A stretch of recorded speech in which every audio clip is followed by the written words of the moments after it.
بەڕای تۆ پاراستنی ژینگەی کوردستان تەنیا ئەرکی دەستگاکانی حکوومەتە؟ بۆ ئەوەی ژینگەیەکی پاکمان هەبێت پێویستە هاوڵاتیان چی بکەن؟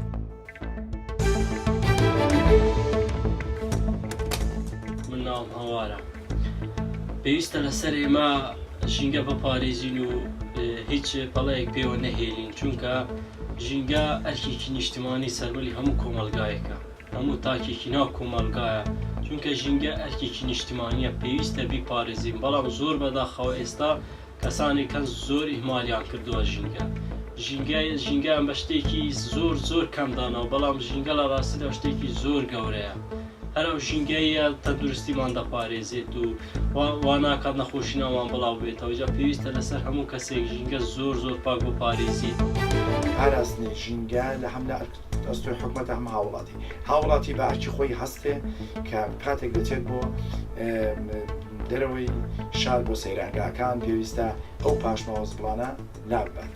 باش حکوومەتیش بە هەمان شێوە پێویستە کارگەشتەکان بێتە دەرەوەی شارە ئەو جەنجاڵی سیارە و هەموو سیارە زۆرەی لە شارەکاندایە و ئەو شتانی کە دەبێتە خۆی پیسبوونی ژینگە بپارێزێت، چون کاتی زۆربەی نەخۆشیەکانی کە ئێستا سەر هەڵدەدەن لە ئەنجامی پیسبوونی ژینگەوەیە کە ئێمە هەست پێ ناکرێت.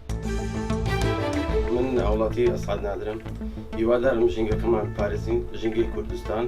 هیوادارم کە خەڵک دەستێتە سەفرا، دەستێتە دەرەوە، ئەندێک لای نوشکە کیسی لەگەڵ خۆی بباتن، پاشماوەکان بێتە ناو کیسەکەی لەگەڵ خۆی بینتەوە لای مار لێوێندەرێ فرێنەدا ژینگەی خاوێن بی، یان خەڵکانێکی لە ناو سیارە شتەکان فرێداتە دەرێ، یان جغەری فرێدا دەرێ، یان مۆزەی دەخوا فرێدا دەرێ.